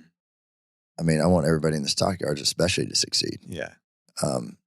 Anybody that's around me to succeed. I want Maria's to be great next to Woodshed. Mm-hmm. Maria's great. Woodshed's going to be great. Vice versa. It rises the tide. Yeah. Like Courtside Kitchen, that's owned by a good friend of mine. And I want him to be great. Mm-hmm. I go play pickleball at Courtside and, if it's busy, I call him like, man, this is awesome. If it's not busy, I'm calling like, hey man, what can we do to help enhance this? Like I truly wish success on everybody that wants to work hard. Mm-hmm. I don't wish success on anybody that doesn't want to work hard. Mm-hmm. But there's tons of, there's haters out there. And I've probably, unfortunately, maybe created more haters around me because of my drive. My concern is my team, my family, and the creation of what we want to do. That's my concern, right? So I always say, look, man, I walk with a 100-foot circle of fun around me. Get in or get out. Mm-hmm. It doesn't matter to me. I'm for anyone you want to choose. Yeah. But if you get in, I'm all in for you. Mm-hmm. If you get out, just get out of the way. Yeah. And we're going to keep doing what we do, and we're going to do it with passion and compassion, both, and empathy, and we're going to move forward. We're going to take care of the best people we can take care of on the way. But the way I handle it is I truly don't read. You don't? Instagram or... You don't? Do you check Yelp? No. No, I don't. Man, I say this all the time, and I say this to the team. If we really have time to check that, then we're not doing our jobs properly. We need to concentrate on providing great service, making great food. Yeah. You do that, if do it with confidence, right? Know that you're doing that. You don't need to worry about what anybody else says. Mm-hmm. I mean, we got a bunch of bad reviews at Katerina's because nobody even eating there. Like, the cell phone policy is stupid or whatever you want to call it. It's like, look, man, I'm not going to a vegan restaurant getting mad at them because they don't serve cheeseburgers. Yeah. Yeah. Like, that's basically what you're saying. What you're doing there. I mean, if you don't like American Airlines, don't fly American Airlines. If you don't like, by all means, you're entitled to like and not like whatever you want. But you can't say that something's terrible if you've never done it. Yeah. I promise you, anybody that says that about the cell phone policy, if they would just come and do it, yeah, I promise you they change their mind. I think they will. Tell me, okay, let's talk about Tannehill's. All right. Because that's Green River Witness is playing there, doing a reunion first concert. I heard in like about that. 4.5 years. It's sold out. I'm stoked. I know sold it's out in sold 24 hours. I know. But that, our first sellout, by the way. Well, yeah. The first person to sell. We got a bunch of sellouts, but you're the first person to sell out. I'm excited for that. I didn't know it was sold out. People were like, I can't get tickets. Where are the tickets at? And I was messaging Quinn, who's the promoter. Yeah. I was like, wait. And he's like, it's sold out. And I was like, all right. But there's like a elephant graveyard of music venues that have come before, the Live Oak recently. Like, this is one, there's some weight to this. Like, this is a hard thing to do. But in many ways, because there's a graveyard, our problem with Fort Worth was there was always like 200 to 400 cap rooms to play, or there's Billy Bob's, which is 5,000. It's like, we couldn't do 5,000. We'd do somewhere between 1,000 to 2,000 tickets. So there was no House of Blues style. We'd always go to Dallas. We'd go to House of Blues. Right. Trees. But so it's filling a void. But this is like a music venue is probably, I don't want to say it's your most adventurous or. It's pretty good. That's a pretty good statement. It's a pretty crazy. Yeah, it's insane thing to tackle. Where did this whole thing come from? Well, I'll try not to tell a short version of the long story, but we started in the restaurant business, obviously. Mm-hmm. And as I've grown and matured and learned a lot more and traveled and blah, blah, blah, I've always wanted to do a hotel. Mm-hmm. So we opened up a hotel, which I love. I think it's spectacular. We're anxious to do a few more of those, actually. Is that on the horizon? It is. We've had great success with it. But my passion, as I said before, I've always wanted to blend food and music. And so getting involved with ACL was a big deal for me, and furthering that with Bonnaroo and Lollapalooza and now Hinterland. Working with C3 Presents has been a great blessing for me. Those guys have been really good to me. They run ACL. They're like correct. They're the promoter for ACL and now owned by Live Nation. But they do amazing work. And I've just been in this battle of how do I put food and music together? How do I do it better? And as we move further and further in our company to be more of an experience company as opposed to a restaurant company, and that's been our motto this last year. How do we create experiences for people through food and through music and through beverage? And so this opportunity kind of came in front of me as I was talking to the guys from Live Nation about doing a music hall. And we were originally going to be 50-50 partners. Mm-hmm. And then COVID kind of threw that into a tailspin, and I just said, what the hell, I'll do it myself. And so here I am. So they're not partners on it. They're just promoters. They're my partner. That's the promoter. But okay. Yeah, it's my venue. Okay. So, but having Live Nation a part of it is 100% the key. Is a big deal, because we would take less money, to play a venue, because if Live Nation was a promoter, because their reach is so big, when they send out an email, Correct. And you want that, and this goes back to you got to be smart, right? They're the biggest and best promoter in the world. In the world, there's not. I mean, it's unquestionable. And they never did anything in Fort Worth before. Correct. They've never had a Live Nation venue in Fort Worth. That's right. And so we've been talking a long time, and like I said, building a relationship like that takes a lot of time and trust. And so when those guys are like, well, we'll do they went to the developer, so you want us to do a music hall, we'll do it. We want to do it with Tim. That's cool. So which was really cool. Before you approached them for it, they kind of said we'd do it if Tim does it. Yeah, which I didn't know that until later. Mm-hmm. And then as things go, and there's not a lot of situations like this with Live Nation, but they've got a few. But they're a tremendous partner. I mean, I don't want to take away from that, but yeah. But the concept of like the space and the food and how it's gonna look, like that's your. Oh yeah, they're just promoting it, but you're getting it's my money on the line. Yeah, so you're going to craft this, and I'm assuming you've been dreaming about this for a very, very long time. Correct. I can't tell you the excitement I have for it, but it's also the same amount of nervousness. I don't really get real nervous. Yeah.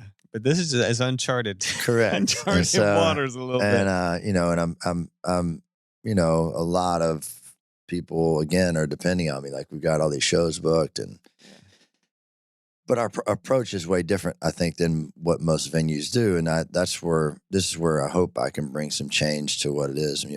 Our goal is to take care of the bands better than the fans, and we're standing by our word on that. I mean, you'll see when you come play. It's what we're doing for hospitality is, I think, unmatched anywhere in the country. I don't care how big the venue is. Which goes along, like we had these venues that were just always our favorite places to play because they would feed us really well and the green rooms were nice. And bands remember that, right? Yeah, you totally remember. And then the band tells the agent, and the agent's like, oh, well, I'm going to bring 3 or 4 more bands there because they had a great time. Yeah. And that's...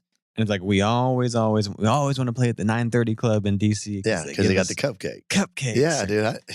It's funny what people remember. It's a big deal. Well, because you don't get, normally it's just like, it's a smoky, divey, smelly, place, and you get a bottle of Jack Daniels. Yeah, exactly. Yeah, there you go, man. Have fun, boys.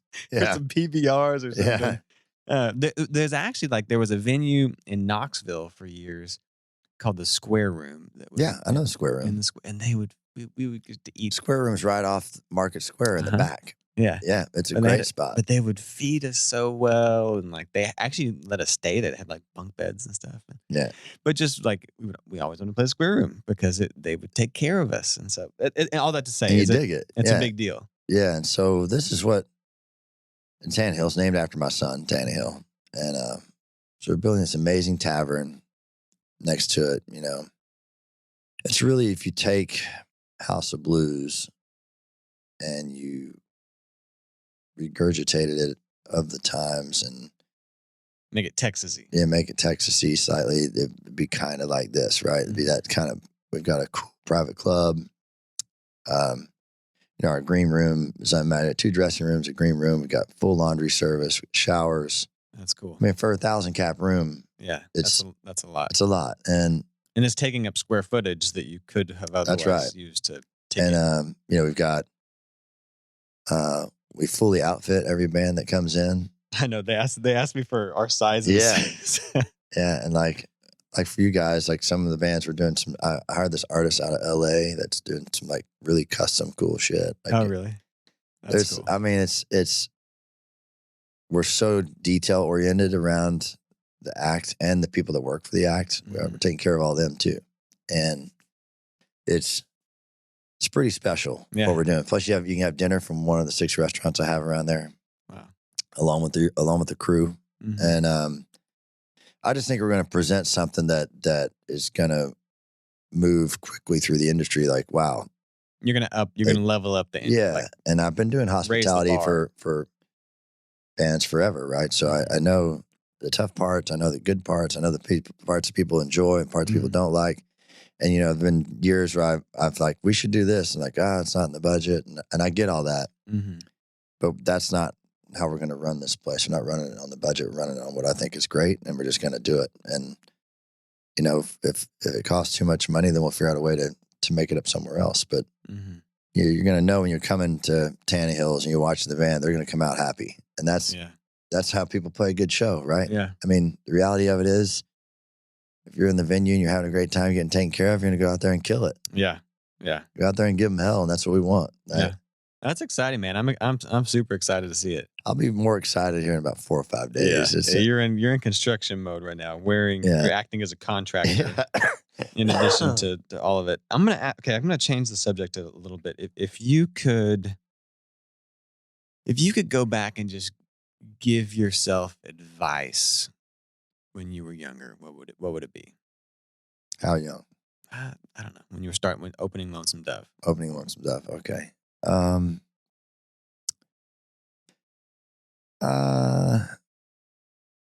Any bit of advice you would give your younger self? Yeah, you can define whenever. I would have built the team earlier. Okay. I thought that I was saving money by doing most of the things myself, and thought that I couldn't afford it, which in reality probably couldn't have. I should have figured out a way to struggle to afford it, to put a bigger, better team in place earlier.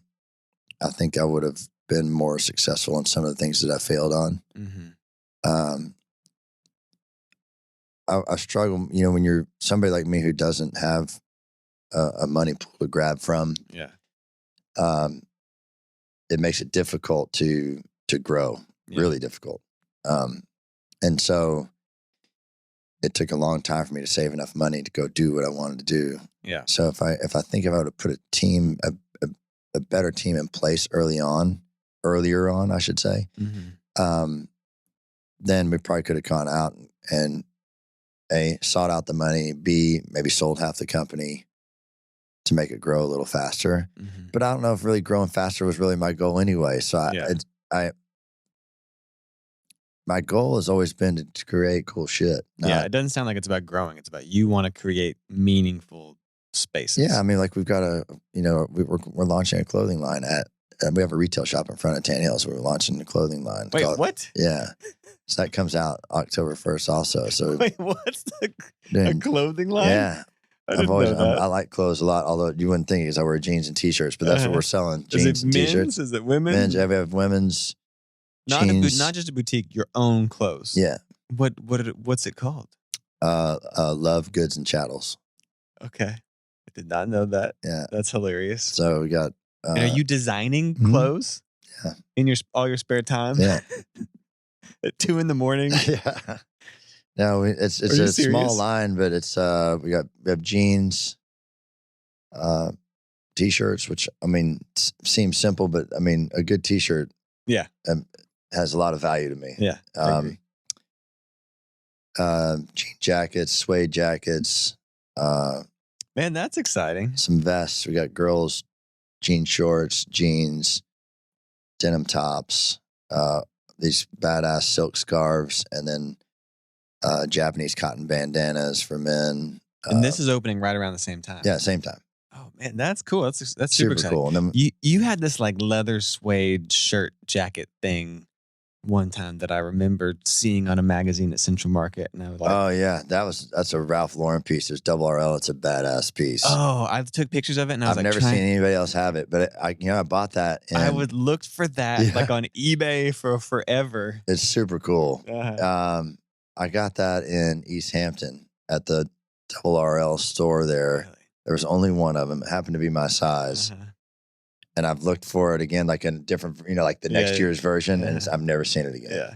Anyways, really cool. Side note, but that's kind of that vibe of like your vibe, which is like denim and cool jackets, and it's like that's what I wear. So that's kind of what we're doing, and along with like all of our rubs and spices, and our steak knives, all the what I call chattels, like cooking stuff. Yeah, things, and then we're also doing a collab with Dickies. Tim Love Dickies collab. That'll be a section in the boutique, and then just other things. Yeah. Jeez, man, you're doing that. That's cool. I'm excited to see that. That's pretty exciting. Are there any like books or resources or podcast, like, are there any tools? You talked about knowledge earlier, knowledge being really important, but is there any bits of knowledge that were particularly helpful to you, or like this was an instrumental book, or B, that you I recommend this, I give this to a lot of people? My biggest knowledge is people, which sounds kind of great. I'm not a big reader. Okay. I read a lot of articles. I don't read very many books. I get a little lost and distracted. But literally, I get all my knowledge from people, from conversations. Yeah, that's part of why we do the podcast, and I really enjoy it. Were there any particular people or conversations? Yeah, I mean, I know Mario Batali is kind of taboo in my industry these days, but man, he was a really damn good cook and smart. I talked to him a lot early in my career. I met him on Iron Chef. Joe Bastianich, who I did the show with. His mother, Lydia Bastianich, also great. His mother. Okay. Yeah, she's awesome. She's got a couple of restaurants in New York, and she's an amazing cook. There's a lot of chefs I've looked to. Tom Colicchio, I've talked with a lot. Eric Repair, Jose Andres, especially. He and I are about the same age, and he likes to have about as much fun as I do. So we've had a lot of really great times together. My publicist, Phil Baltz, we've been together 14 years, 15 years, something like that. Wow. And he's been, he's a little bit older than me. He's got a lot of knowledge, been around a lot of people in the industry. My wife, of course, gives me a lot of criticism, which is great. Yes, you get honest feedback. Yeah, and it's good. And my friend group is also really great. I've got a lot of great friends in a lot of different industries, which I learn a lot. One of my very good friends is in the concrete business for years, and I knew his dad dined with me, and then he dined with me, and they sold their concrete business recently for a large number. And any kind of deals like that, if somebody would offer it up, I learn everything I can about it. So you're a connoisseur of people. You're also like, these aren't just relationships. I'm gaining knowledge intentionally from all the time, the people I surround myself with. Yeah. You're only as good as the people you hang out with. And that's, I find that to be as true as it can be. I mean, and that doesn't mean that new people can't join your group. They just got to have the drive that you have, because they'll drag you down. Yeah. Quickly. It pushes you. Yeah. And you learning things about other industries is what makes you smart in your industry. Yeah, I agree with that. If you drive yourself solely in your own industry, you never really learn how to drive your industry because you won't be innovative. And like when I went and ate at Pilot Flying J in Knoxville one time, and I knew it was a Knoxville company, and the food was terrible. So I sent the owner and president an email saying, "Hey man, I can help you out with this." Of the gas stations, the truck stops. And so then I was our food innovation specialist for 4 years after that on a cold call. You're like, I can do this better. Yeah. I can make it better. I know I can. Yeah. And they're like, what do you mean? I'm like, well, this is, those are the things, that I try to teach my kids. Like, if you really think you can do it, right? And you have an idea of how to do it, then go do it. Yeah. Figure it out. Yeah. Sacrifice. You can if the idea is good enough and you believe in it strong enough, you can figure out how to do anything. How to open up a clothing store, how to open up And that's what we do. We constantly bring more and more things in-house because I'm like, why are we paying this company to do it when I know I can do it better? You could do it better.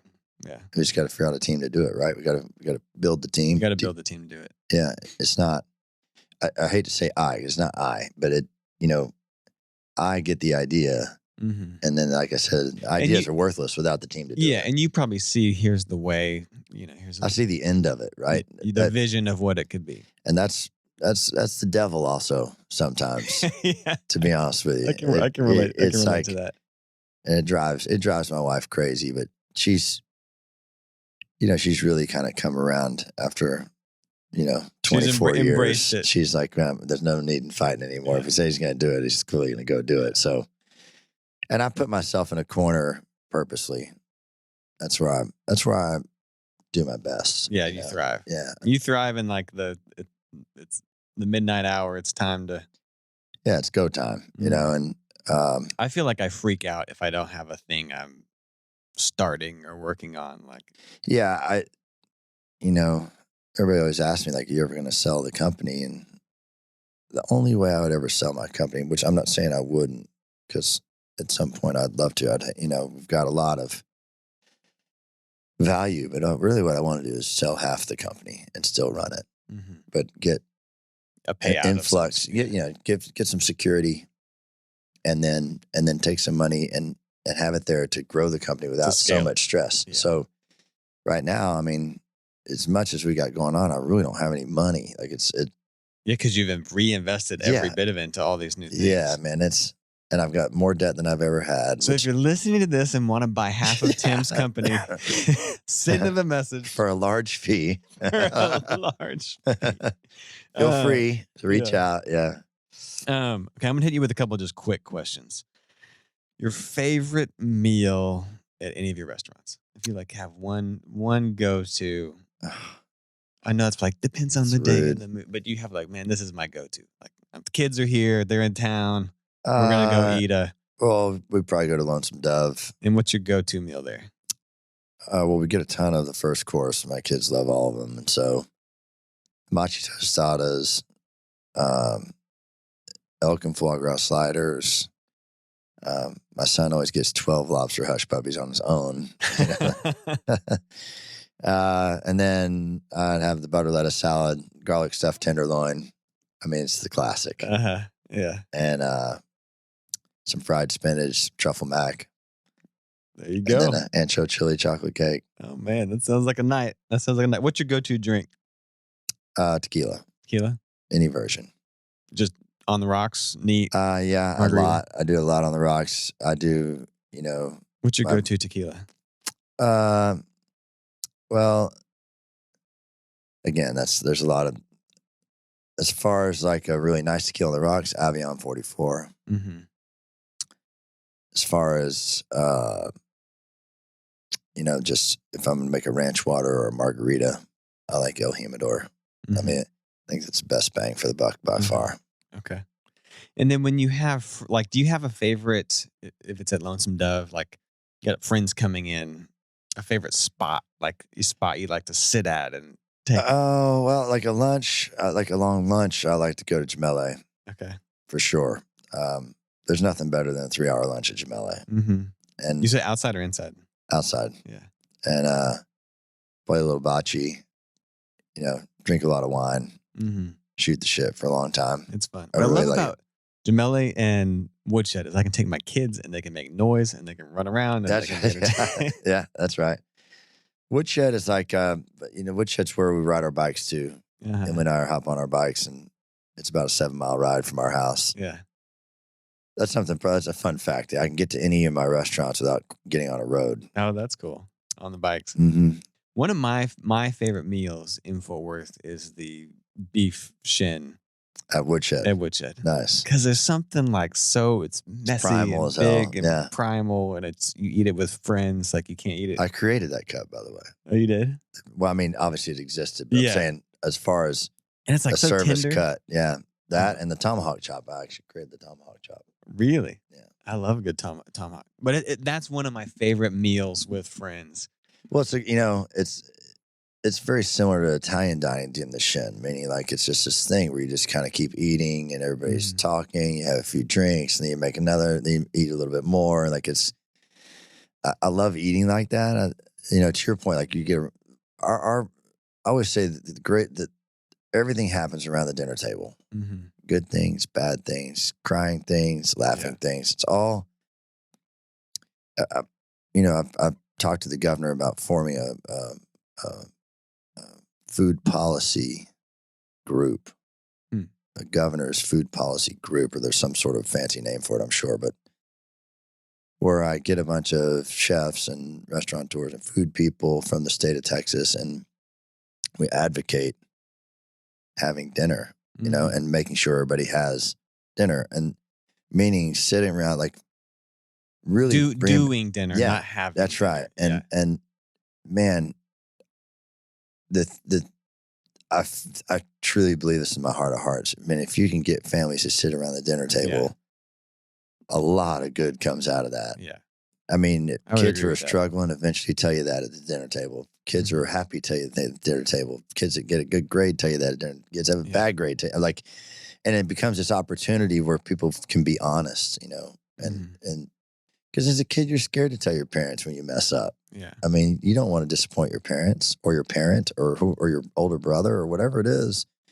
But if you get this kind of, if people feel like this open forum, which I felt like that was our dinner table. It's an open forum. You can say whatever you want. Yeah, it's connection. That's what. Yeah, man. You find out what happened in their day or their week. I mean, even as busy as I am, and I was with my kids, we try to have dinner 3 or 4 times a week. Yeah, and that's important. I mean, and not in the car driving somewhere. Right? Yeah, and it's not even about. I mean, everybody always wants to concentrate on. We got to have healthy meals. I'm like, no, you need to have is just a meal with your family. Yeah, that's it. Yeah, quality time. Yeah. I think I love that idea. I think it's great. Okay, so final question for you: just what does legacy mean to you when you hear that word? Like, what do you want sort of your legacy to be, or what does that concept? That's a tough question. Hey, I don't really like talking about myself that much, but I guess if I was to say, I want it to be. I want my kids to be proud of me. Mm-hmm. I want my family to be proud of me. You know, I feel like sometimes, you know, legacy kind of seems to go with somebody that's been passed a little bit, you know, and I which is tough. So, I mean, like, for instance, like Katarina is named after my sister who passed away during COVID, right? That's I created that for her legacy, right? Just so people always remember a good time with that name. But that's cool. I want people to think I was a hardworking person. I was a good dad. Mm-hmm. You know, took care of my family. That's enough for me, really. It's not. The rest of it kind of carries itself on, right? And I think that I want my city to be proud of me. You know, but you know, all that aside, really, the legacy to me is that, you know, when you're not around, that people are going, man, that dude did some cool shit. Like, and I think it's a tough question because you don't really know. You can't create your own legacy, although people think they can, right? Because they do more and more stuff. Yeah. Is that really the legacy, or is the legacy really just? I mean, to me, the most important thing to me is what my kids think of me. Right? Yeah. I think that's great. I do think like you are someone that you left the city better than you found it, and especially like the Stockyards. I mean, you were like, I'm gonna create. I love this cowboy idea and way of life and culture, and I want to bring people here and shape it. And you know, that will be remembered for a really, really long time. Like it is. Oh, that'd be cool if it is. That'd be cool. And you shaped it, and so I think, you know your kids. I talked to your son for a while at that event. Oh, yeah. And it was fun. He was just so excited about, you know, the music and all. Yeah. Like, and so I think you're living that and doing that, and you are someone that has shaped the city. So it was fun. Appreciate the time. Appreciate you getting me like a glimpse into your brain and how it works. Yeah. So thanks for being on here, man. Yeah, absolutely, man. My pleasure. Congratulations, you made it all the way to the end. Thank you so much for listening to this week's episode of Stories with Soul. If you enjoyed the interview and like what you heard, please help us out and share, subscribe, and like anywhere you listen to podcasts. When you share and subscribe, it is insanely helpful and allows us to keep producing new episodes. You can always join us directly in the studio by watching the video version on our website, 6thAveStorytelling.com. Stories with Soul is brought to you by 6th Ave Storytelling, an organic marketing company building standout brands on the foundation of story. You're obsessed with your business, and we want to make the world obsessed with it too. Thanks for listening.